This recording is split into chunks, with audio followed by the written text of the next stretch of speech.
Hey guys, SacDaddy here with a new video. We're going to be looking at the Tower Castle in this one, which is, in my opinion, the strongest, or debatably in the top 3 at least. Now, the castle's got some great strengths with its Nagas, Titans, Archmagi, and Master Genies. Now, there's really no downsides to this castle except for the cost of the units. It is the only castle that cannot sustain itself on capital for a full week's worth of troops. Now, they do cost quite a bit, but they are extremely strong troops in this castle. They feature 3 shooters and 2 flyers, with iron golems and nagas being exceptionally strong. So, to start off, we're going to look at what I believe are the 2 strongest heroes for this castle. There is the overall favorite of everyone, Solomir. Now, Solomir starts with Chain Lightning, Wisdom, and Sorcery. And obviously, he's the favorite because of Chain Lightning. It's an amazing spell that gives great offensive capabilities, especially having it this early in the game. You can turn some tricky battles into easy ones. Sorcery is not that great, but it's something that we can live with, especially considering Solomir has got one of the highest damage spells in the game already, and we're going to be ranking up his power pretty quickly. The other character who I believe is a close second is going to be Syra.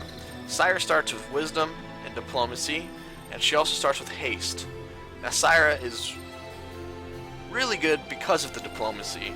It gives you a great early game start because you can pick up some of these neutral units around the mines and guarding other things to really give yourself a bolstered army that doesn't really cost anything because they're just joining you. Remember though, to have them join you, you have to be able to have them flee, if not. So, when you're fighting something, if it thinks it's going to have an equal shot against you, it won't join you, it'll fight you. Now, looking at the castle itself, you have 7 units like every castle: Master Gremlins, Obsidian Gargoyles, Iron Golems, Archmagi, Master Genies, Naga Queens, and Titans. So you have 3 shooting units. You have Master Gremlins, which are your first ones. They're exceptionally squishy and they don't do that much damage, but in the early game, if you want to go for a Master Gremlin strat, you upgrade them immediately, and it can give you a pretty good start against things that can't shoot. Some more notables is the Archmagi. They have no detriment against shooting over walls, and they have no melee penalty, so they're exceptionally strong that way.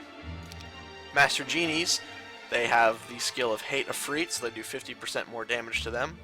They also can cast beneficial spells on your allied troops.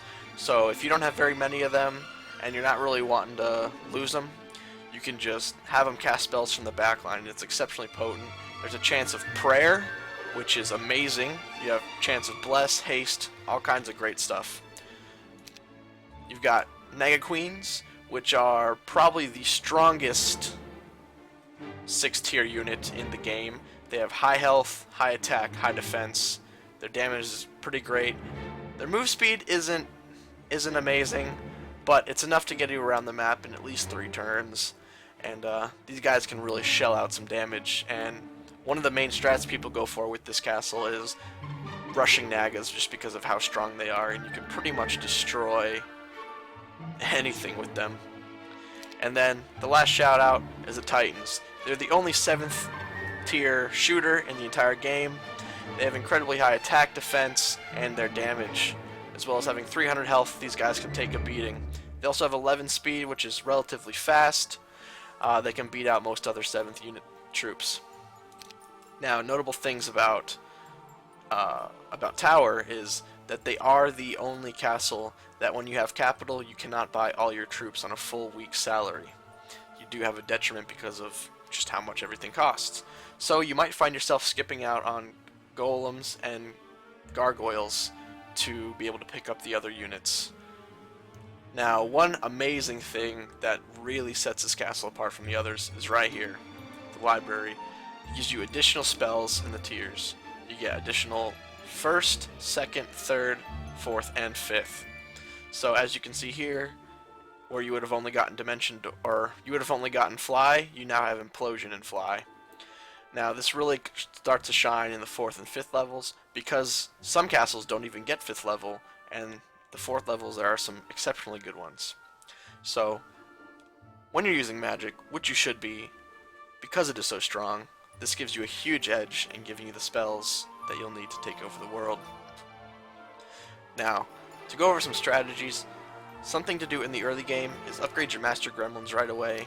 Try to get your mages, your genies, and your nagas all in week 1 if you can, building Town Hall and then going for them. That'll give you a strong force to really start capturing your mines early and not having too much trouble from aggressors.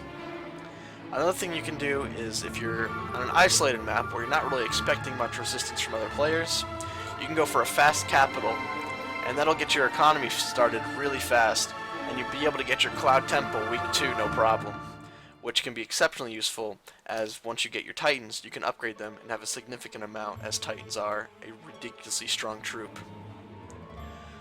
So, this is Tower. It is an exceptionally strong castle. Detriments being the money, it's exceptionally expensive, and the other detriments is the heroes aren't that great. The wizards are going to be much better than the alchemists, and out of the wizards, Solomir and Syra lead the pack. So, thanks for watching, guys. This tower is exceptionally strong, very potent, and of course my favorite. So, I look forward to making some more videos. Thank you for watching, and please subscribe. Have a good day.